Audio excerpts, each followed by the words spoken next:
If you're going to have robust level health, so you need to be able to recognize that health is the responsibility of each individual. It is not the responsibility of your doctor. It is not the responsibility of your government. It is not the responsibility of your spouse, of your kids, of your parents, or of any other medical institution.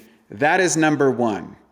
And number two is, if we follow the standard American diet and we live the standard American lifestyle, which will be common amongst many of our peers or influential people, we know that the disability adjusted life expectancy in this country is 60 years old. In other words, you will have a chronic condition that will debilitate the quality of your life for probably the next 20 years if you get to live that long, with an average life expectancy around 80. So 25% of your life is going to be in an increasingly compromised state, dependent on an array of chemicals that treat the symptoms of disease. That is what the New England Journal of Medicine says. We don't cure disease, we treat the symptoms of it. And so the first thing is people have to recognize is that you cannot outsource your health to your doctor. Your doctor there is to make decisions that on where you are right now to alleviate the conditions or symptoms of your life. That's it. That's their job.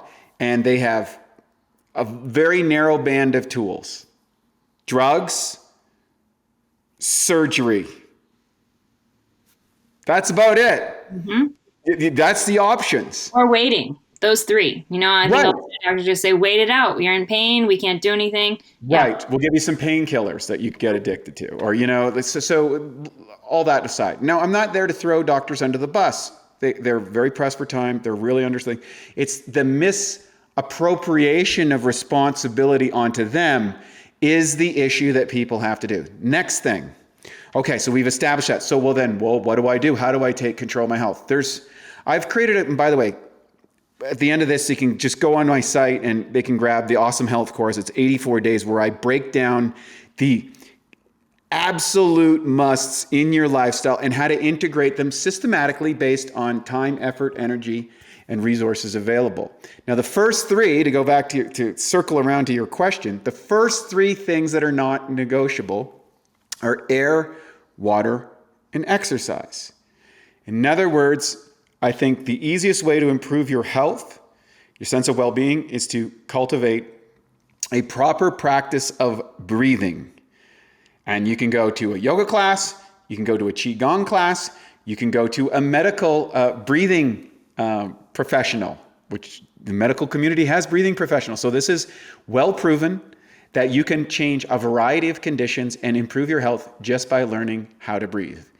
Second thing, almost every single person that ever came into my holistic health clinic was in a state of chronic dehydration. What is that? That means that they were so dehydrated that it would literally take weeks for them to hydrate properly at the cellular level. I'm not talking about just drinking water, because there's extracellular water, which we feel is bloating and inflammation and these type of things.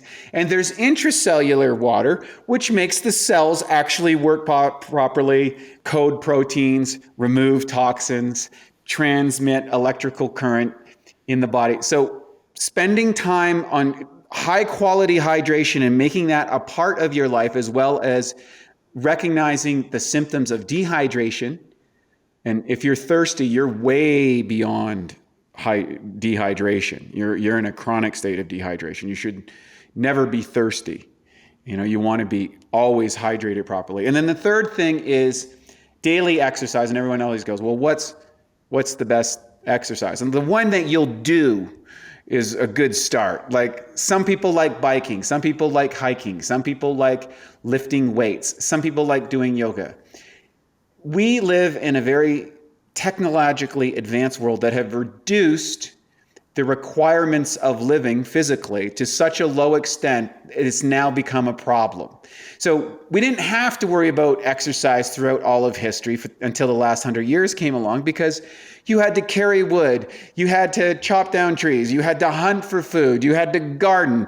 Just washing your clothes was a crisis, and which required massive amounts of manual labor. Well, we don't do that now, and the human body works really well when it moves every day. Air, water, and exercise are the non-negotiables, and they're really inexpensive. If you look at the time invested in those three things as a common practice, we could change the trajectory, not only the quality of life, we could reduce the dependency on the medical system, we could reduce the cost of the medical costs that have been translated across lost hours, lost work, lost time, lost loved ones, all that sort of stuff. And we could extend the healthy life age and maybe even people's longevity overall, just by those three things. You don't need a supplement. You don't need anything else. It's very, very, very simple.